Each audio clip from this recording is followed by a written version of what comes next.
Yes, welcome back. Bienvenue ikaze nanone kuri The Mic Radio ndetse na TV wahisemo neza. Meddy Ngabo Gilbert n'umufasha we Mimi Bibarutse umwana wabo Wakabiri w'umuhungu, ni byishimo kuri bo. Na makuru rero yacicikanye kuri uyu mugoroba ubwo nyirubwite himself Meddy yagize gutya agapostinga ku mbuga nkoranyambaga ze rwose n'amarangamutima menshi akabije nyine avuga ati rwose Imana ni nziza cyane. Reka nze nkwereke gato ukuntu yavuze.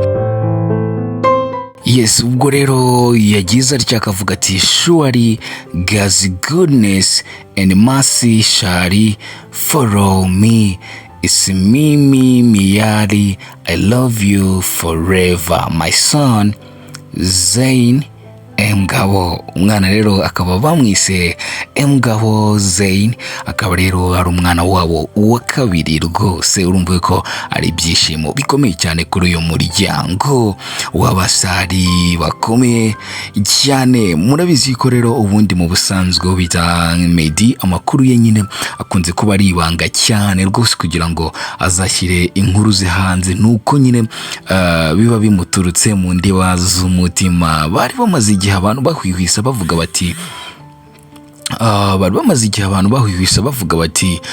uwo bita Meddy n'umugore we baratwite, ariko nta facti nta gihamya nyine, kubera ko uyu ni umuryango nyine ukunda gutsimba amakuru yawo uko byaba bimeze kose.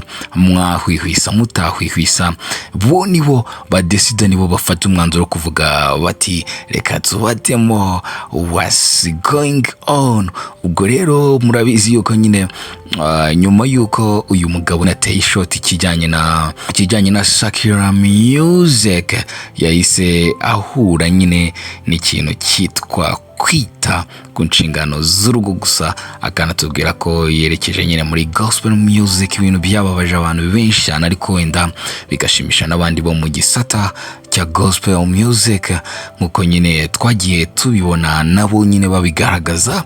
Uyu mugabo rero yafukasinze ku bijyanye nyine no kwita ku muryango we, aricecekera arituriza. Hari n'izindi nkuru zigenda zicicikana zivuga ko ngo ashobora kuba nyine n'ibijyanye n'umuziki wa gospel nabyo ngo ashaka kuba yabivamo. Umugabo rero wibera muri Leta Zunze Ubumwe za Amerika ndetse n'umugore we nyine aho bakomereza ibikorwa byabo bya buri munsi, Ngabo Meddy ndetse n'umufasha we. Ubwo nyine reka tuvuga ngo ni bonkwe kandi nyine basubireyo nta mahwa. Ni The Mic Radio ndetse na TV, ndakubwiye ngo kora subscribe, sharinge ibiganiro byacu, uzajye uduha comment zawe.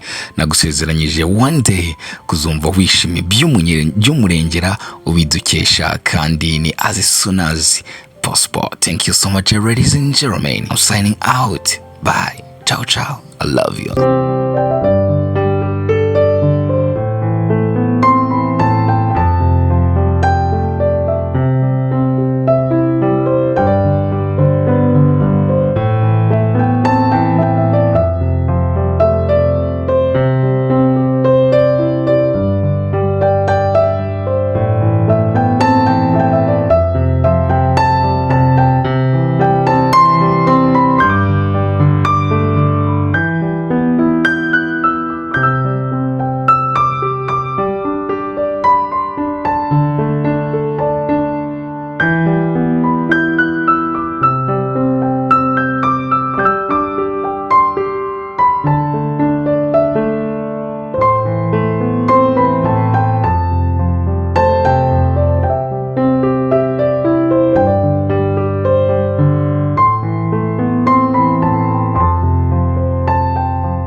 Welcome back to The Mic Radio na TV.